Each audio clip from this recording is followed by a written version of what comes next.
Well, hi, you guys. Hey, it's good to see you. This is our Touch Base Thursday video newsletter during this time of December when we have suspended all of our services between now and the first of the year.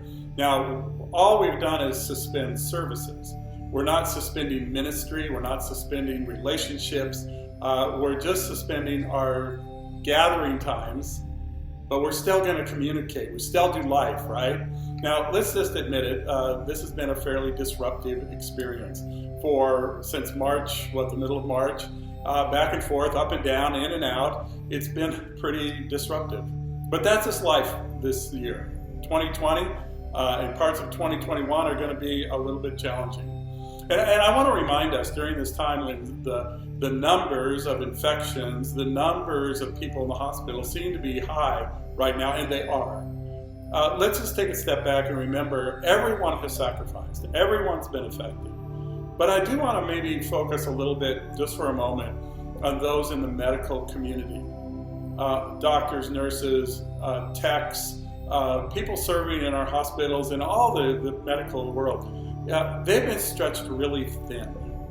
This has been a difficult, challenging time. And yes, we're so glad the vaccine is starting to come out, and whoever gets that first and win. But let's just admit it, this has been hard. So I think we need to really keep praying for and appreciating those people in the medical world. I think one of the other ones, and I'm reminded personally because my wife is a teacher, but in the world of school, this has been really a hard season.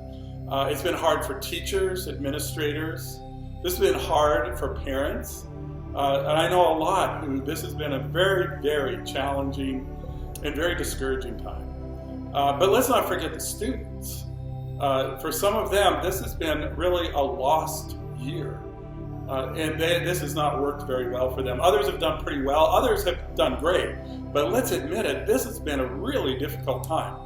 And we think about them, those who have lost jobs, those who go back and forth, and in the restaurant world, and you name it.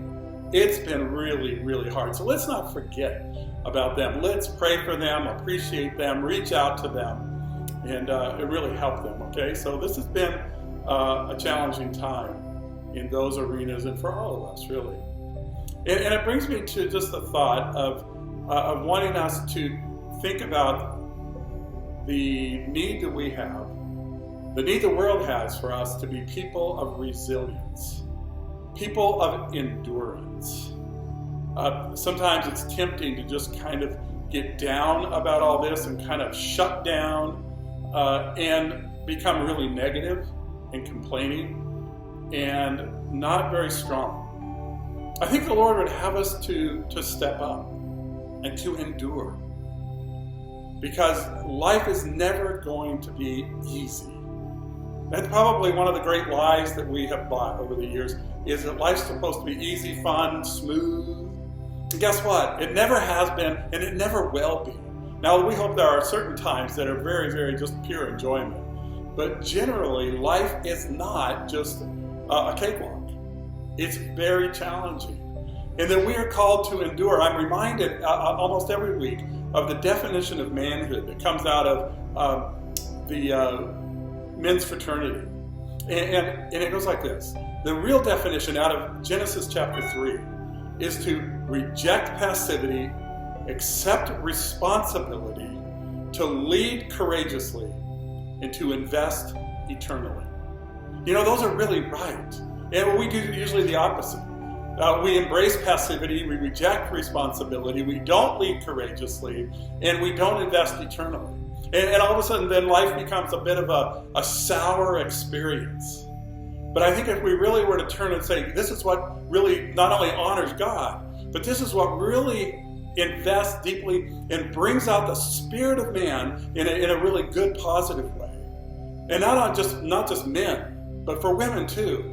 To reject passivity, accept responsibility, lead courageously, invest eternally.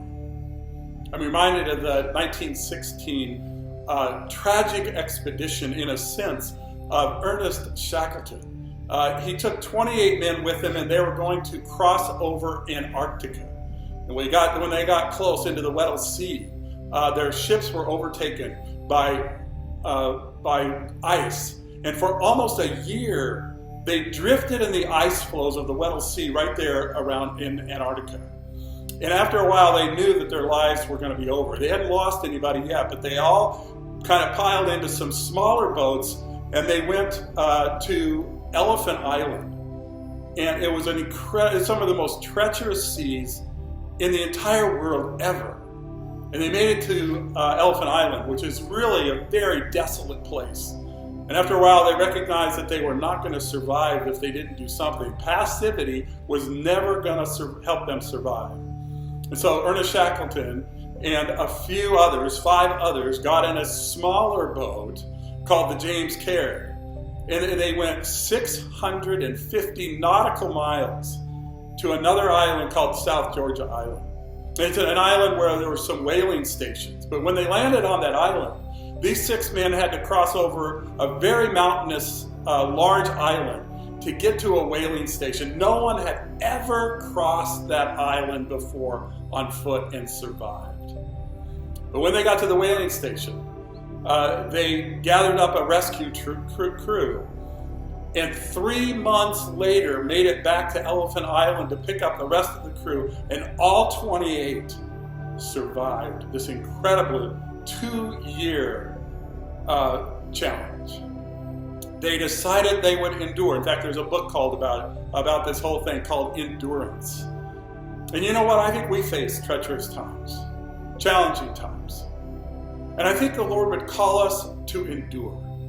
Doesn't mean to deny the difficulty or the hurt or the despair at sometimes that we feel. But He would call us to endure. And why do we endure? We don't have hope in hope itself. We have hope in the fact that God is still in charge and that He can handle this in our lives.